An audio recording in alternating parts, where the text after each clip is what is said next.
네, 여러분 반가워요. 탑팀 두목곰 박 원장입니다. 오늘은 비수술치료 재활학의 바다를 가지고 설명드리는 아픈 이유 읽어주는 남자 아익남의 벌써 척추 디스크 항목의 7번째 항목입니다. 오늘은 제가 앞서 예고해드린 대로 척추 근육의 계급 사회 부분에 대해서 봉건제도의 계급 피라미드를 예를 들어서 근육에 대해서 설명드리고 그 다음에 치료의 방향, 근육 운동의 방향에 대해서 같이 알아보도록 하겠습니다. 오늘 내용은 특별히 막 의학적인 내용이 별로 없기 때문에 그냥 편안하게 그냥 중세시대를 떠올리시면서 그냥 편안하게 들으시면 되겠습니다. 진료 현장에 있다 보면 가끔 목이나 허리를 가리키면서 이제 통증이 있다고 말하시는 분들이 많는데요. 도대체 이유가 왜 아픈 거야? 이렇게 물어본 분들이 많아요. 그럴 때마다 이거 진짜 한마디로 설명하기가 힘든데 이걸 어떻게 진료 시간 내에 다 설명하지 싶어서 제가 차라리 이렇게 시간을 내서 책을 만들고 또 여러분에게 직접 설명드리면 참 좋겠다. 그래서 혹시라도 이 영상을 보시거나 제 진료실 바깥에서 대기실에서 보시면서 이 내용을 듣고 들어오시면 참 좋겠다는 생각에 이렇게 영상을 만들게 되었습니다. 자, 오른쪽에 보시다시피 중세 계급 봉건제도에는 왕, 영주, 그 밑에 기사 계급, 농노 계급 이렇게 4개의 계급으로 이루어져 있었죠.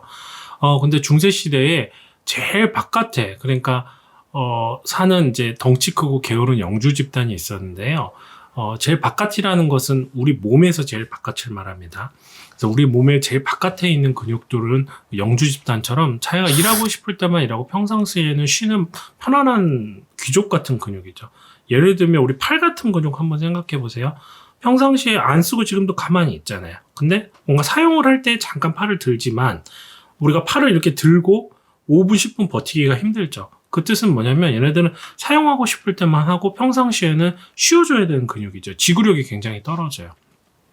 그래서 이 귀족 계급들은 화가 나면 기사들을 통해서 뭐 무시무시한 힘을 보여주기도 하죠. 힘 굉장히 세요. 우리가 달리기 같은 거, 발차기 같은 거 하는 힘은 다 이 바깥쪽 근육이거든요.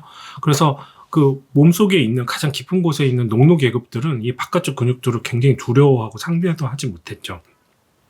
기사들은 좀 중간 계층에 해당했어요. 부지런히 덩치 큰 영주 계급을 보필하고 외부의 적을 감시하고 최상 계급인 즉 귀족 계급의 눈치를 보면서 큰 불편함 없이 지낼 수 있었죠. 하지만 제일 안쪽에 사는 우리 몸의 제일 깊은 곳에 있는 농노 집단은요. 하루 종일 밭을 일고 허드렛 일을 해야 될 정도 하루 종일 노동에 시달리고 있었습니다. 하지만 이런 농노들의 헌신 때문에 이 성 안에 여러 가지 경제적인 상황이 다 돌아가고 있었던 거죠. 이들의 노동력 때문에. 좀 더 우리 몸에 빗대서 설명하면 사실은 우리 몸의 깊은 곳에 있는 코어 근육, 심부 근육, 깊은 근육들이 계속해서 힘을 주고 있고 긴장을 하고 있고 몸을 지탱을 하고 있기 때문에 우리의 척추와 여러 가지 이 중력을 이기면서 우리가 버티고 있는 것이죠. 만약에 이 농노 계급에 해당하는 즉 제일 깊은 곳에 해당하는 심부 근육들이 그냥 일을 안 하고 놀아버리면 우리는 픽 쓰러지게 됩니다. 예, 제가 좀 이따 다시 한번 또 설명드릴게요. 그래서 농노는 하루 종일 일하는 노예처럼 하루 종일 허드렛 일을 하고 있고 하루 종일 우리 몸을 붙잡고 있는 역할을 하는 것이고 영주 계급은 그냥 놀고 먹고 있다가 하고 싶을 때만 사용하고 싶을 때만 잠깐 사용하는 그런 근육의 계급 그리고 그 중간 기사 계급은 그 중간적인 역할을 띈다 이렇게 이해하시면 되겠습니다. 즉 3개의 계급이 있다라고 생각하시면 될 것 같고요. 그러던 어느 날 그 농노들이요. 나 더 이상 못하겠다. 너무 힘들다. 그래서 이런 지나친 부역과 노동을 문제 삼고 영주와 기사 계층에게 반기를 들었죠. 그리고 일을 안 해버리고 파업을 하기 시작했어요. 그림처럼. 이때부터 모든 문제가 발생하죠. 기사들이 놀라서 너희들 일 안 하면 혼내준다 막 겁주기도 하고 또 달래보기도 했는데 농노들의 결심은 변하지 않았죠. 좀 더 우리 몸에 빗대서 다시 설명하면 우리 몸의 코어 근육, 우리의 척추를 붙잡고 있고 우리 몸을 지탱해야 되는 근육들이 다 힘을 빼버리면 우리 몸은 이제 비틀비틀해가지고 아무런 힘들 쓸 수 없는 그런 경제가 파탄나는 상황이 됩니다. 그래서 기사들은 급한 대로 최하층의 일에 달려들어갔죠.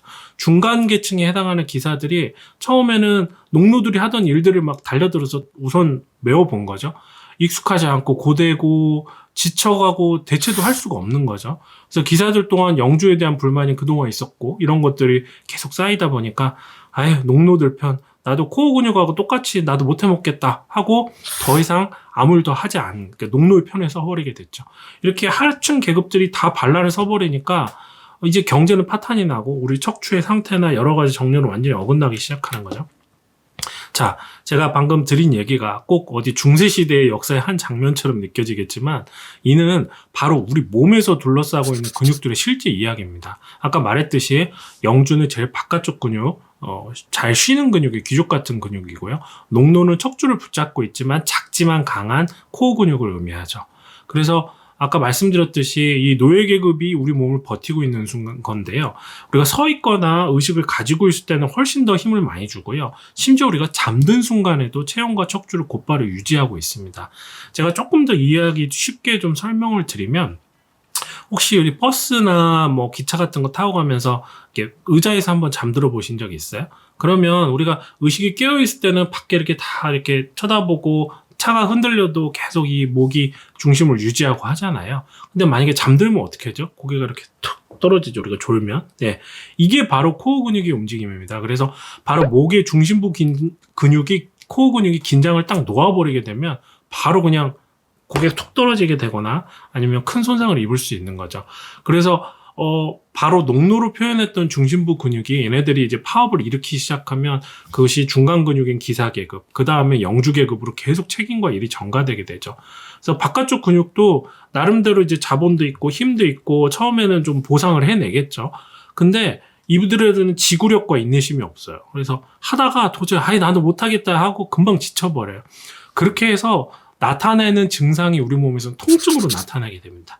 그러니까 우리 몸도 어떻게 되어 있냐면 처음에 코어 근육이 쉰다고 해서 바로 아프지는 않아요. 조금 불편할 수 있고 긴장은 되는데요. 그것을 중간 계급과 바깥쪽 근육들이 계속해서 좀 버티죠. 근데 그것이 너무 오래되고 다시 호전이 안 되면 통증으로 근육의 피로로 나타나게 되죠. 이런 것들이 우리가 보통 뭐 근육에 담이 결린다고 표현하는 만성 근막통이 나타난다거나 그런 경우가 많죠. 그래서 이 농노 계급에 해당하는 제일 코어 근육이 만성적으로 약화되고 척추가 불안정한 상태가 지속이 되면 이게 만성적인 문제가 돼서 척추도 변형되고 디스크도 파열되고 그 다음에 근육도 계속 아프고 만성적으로 통증이 낫지 않는 이런 상태로 접어들게 되는 겁니다. 즉 처음에는 코어 근육의 문제가 중간 계급 그리고 귀족 계급 맨 바깥쪽 근육까지 오고 이런 것들이 지속되면서 만성화되고 통증으로 나타내고 전체적으로 정렬이 어긋나는 이런 흐름이 있다는 겁니다. 그러니까 하루아침에 근육이 뭐 코어 근육이 쉰다고 해서 우리가 바로 아프거나 그런 건 아닙니다. 그렇다면 이런 개념을 가지고 계시다면 답은 두 가지로 압축이 되는 거죠. 하나는 안 하던 일에 놀란 바깥쪽 근육을 좀 진정시키고 씌워줘. 얘는 지구력과 인내심이 부족하다 그랬잖아요. 그래서 이런 것들을 바로 들어가서 좀 풀어주는 것이 우리가 근막통증 주사 혹은 TPI 주사라고 하는 이런 것들을 통해 생리식염수나 이런 것들을 주입해서 근육을 풀어주는 거고요. 또 뭐 물리치료를 해서 혈액순환을 해주고 근유한제를 통해서 근육의 수축을 막아주는 것이죠. 나머지 하나는 가진 고초로 지쳐버린 척추 중심부 근육을 다시 회복하는 것, 즉 농로들을 달래서 다시 코어 근육의 일들을 하도록 만드는 건데요. 이들을 예전에 너 가서 똑같이 일해 그러면 얘네들은 불만이 많아서 안 한다니까요. 그래서 이들을 도울 일꾼들을 구해줘야 돼요. 이에 해당하는 치료가 이제 얘네들의 기능을 좀 더 강화시켜주는 게 척추 중심부 강화 운동이고요. 이들을 도와줄 일꾼은 바로 인대를 강화해주는 거예요. 이제 우리 척추를 붙잡는 구조물이 두 가지가 있는데 하나는 코어 근육이고 하나는 인대인데요. 보통 인대도 같이 느슨해져 있는 경우가 많아요. 그래서 인대를 당겨주는 인대 증식 치료, 인대 강화 치료를 척추 주변에 같이 해주게 되면 아무래도 옆에서 도와줄 수 있는 친구들이 있기 때문에 얘네도 일이 더 수월해지고 본인들의 효율도 더 향상시킬 수 있는 거죠. 척추와 인대는 어떻게 이해하시면 되냐면 왼쪽 아래 그림처럼 운동화와 운동화 끈으로 이해하시면 됩니다. 척추가 운동화라면 인대는 척추의 운동화 끈에 해당해요. 그래서 아무리 좋은 훌륭한 운동화를 가져도 느슨한 운동화는 발에 맞지 않게 막 헐렁에다가 벗겨지고 말죠. 이러한 상태가 바로 척추의 불안정 상태로 이해하시면 되고요. 반드시 우리가 어느 정도 적절한 수준의 끈을 조여야지만 가장 편안한 상태가 되죠. 이런 것처럼 운동화 끈을 조이는 치료, 척추의 인대를 조이는 치료가 바로 인대 증식 치료입니다. 그래서 이러한 인대 증식 치료는 프롤로 치료, 포도당을 이용해서 하는 치료인데요.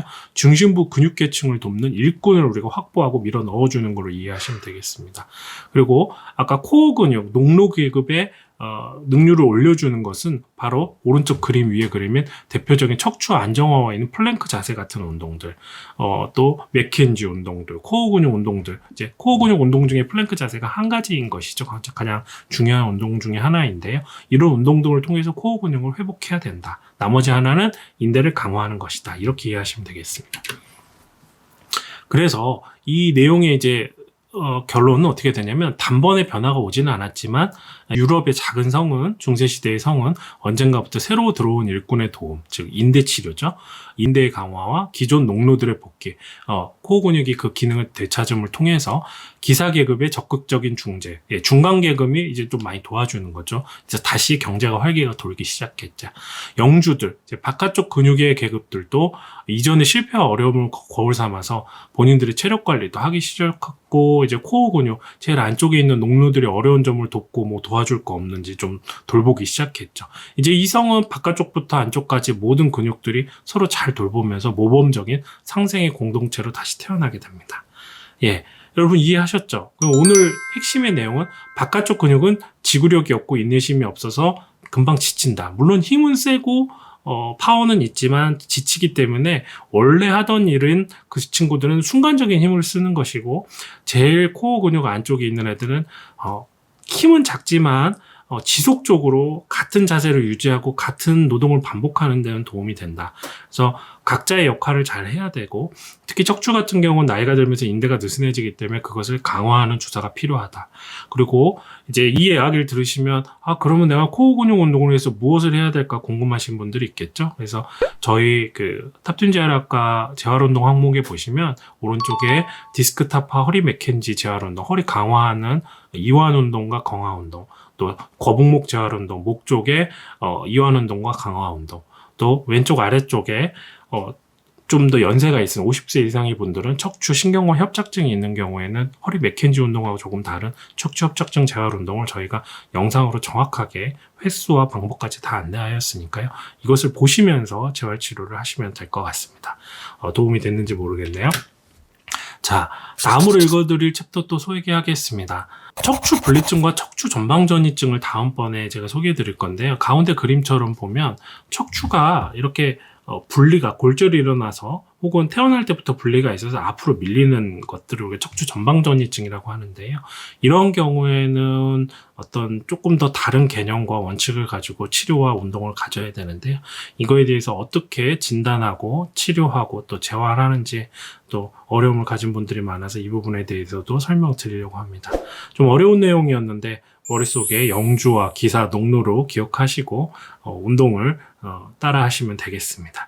여러분, 또 제가 다음 8번째 챕터를 가지고 척추 분리증과 척추 전방전이증을 가지고 만나도록 하겠습니다. 감사합니다.